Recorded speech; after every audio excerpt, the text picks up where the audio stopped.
क्या सारण के सांसद राजीव प्रताप रूढ़ी के किस्मत का ताला खुलने वाला है?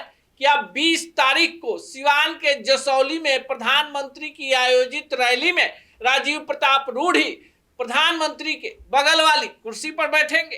क्या राजीव प्रताप रूढ़ी की एंट्री केंद्रीय मंत्रिमंडल में हो रही है? ये सिर्फ राजीव प्रताप रूढ़ी के लोकसभा क्षेत्र के लोग ही नहीं बल्कि पूरे बिहार में वो तमाम लोग जानना चाहते हैं जो बिहार की राजनीति में जात और जात में बिहार की राजनीति का कॉकटेल बनाकर सोशल मीडिया पर तरह तरह के पोस्ट करते हैं। अब आपको बताएं कि राजीव प्रताप रूढ़ी जो हैं सारण के सांसद हैं, बीजेपी से हैं और उनके केंद्रीय मंत्रिमंडल में शामिल होने को लेकर मीडिया में खबरें आ रही हैं।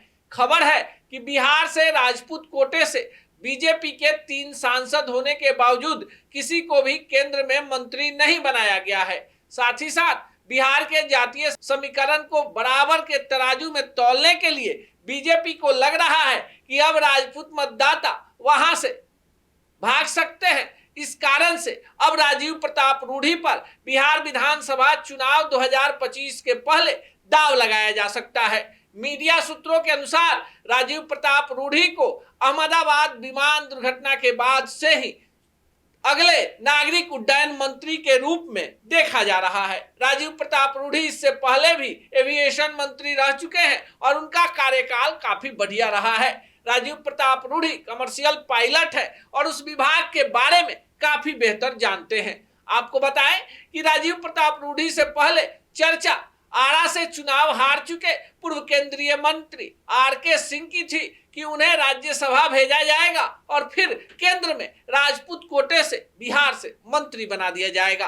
पर राज्यसभा का कोटा तो उपेंद्र कुशवाहा ले उड़े। अब इसके बाद चर्चा थी कि जब बिहार में 2 डिप्टी सीएम हैं तो उसमें एक डिप्टी सीएम का डिमोशन होगा। आरके सिंह को विधान परिषद के रास्ते लाकर बिहार विधानसभा चुनाव 2025 से पहले राजपूत कोटे से डिप्टी सीएम बना दिया जाएगा।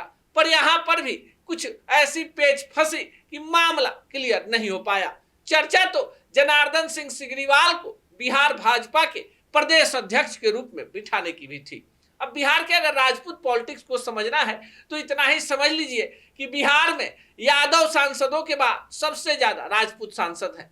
भले बिहार के जातीय जनगणना में राजपूतों की संख्या 3.5% है, पर बिहार में अपर कास्ट में सबसे ज्यादा सांसद राजपूत कोटे से है, जिसमें एनडीए खेमे की बात करें तो कुल 5 सांसद हैं, जिसमें सारण से राजीव प्रताप रूढ़ी, महाराजगंज से जनार्दन सिंह सिग्रीवाल, मोतिहारी से राधा मोहन सिंह तीनों बीजेपी के हैं, जबकि जदयू कोटे से शिवहर से लवली आनंद सांसद हैं और लोजपा रामविलास के टिकट पर वैशाली से वीणा देवी सांसद हैं। अब बिहार में राजपूत विधायकों की बात करें तो सिर्फ बीजेपी से ही 18 विधायक जो हैं वो राजपूत हैं, जिनमें से कई विधायकों को मंत्री भी बनाया गया है। लेकिन अगर बिहार के राजपूत पॉलिटिक्स की बात करें तो अब एनडीए में खासकर बीजेपी में एक बड़ा राजपूतों का वर्ग है जो चाहता है कि अन्य जातियों को जिस तरह से बीजेपी ने सम्मान दिया है राजपूतों को भी सम्मान मिलना चाहिए। पर बिहार कमेटी में फिलहाल कोई फेरबदल हो नहीं सकता। इस कारण से केंद्रीय मंत्रिमंडल में राजीव प्रताप रूढ़ी की एंट्री फाइनल हो चुकी है और इसी के साथ ही बिहार विधानसभा चुनाव 2025 के लिए बीजेपी ने अपनी फाइनल स्क्रिप्ट लिख दी है।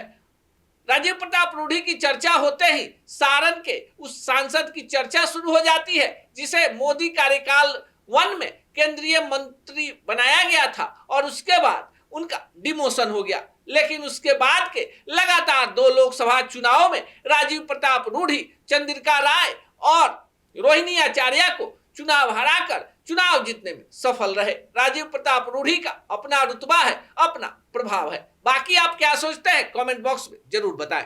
सच टॉक का ये वीडियो आप लोगों को कैसा लगा कमेंट करके जरूर बताएं। साथ ही साथ अपने दोस्तों से शेयर करना इस वीडियो को ना भूलें और हमारा 25 लाख का परिवार फेसबुक पे है, फॉलो बटन पे क्लिक करके जो है आप उससे जुड़ सकते हैं।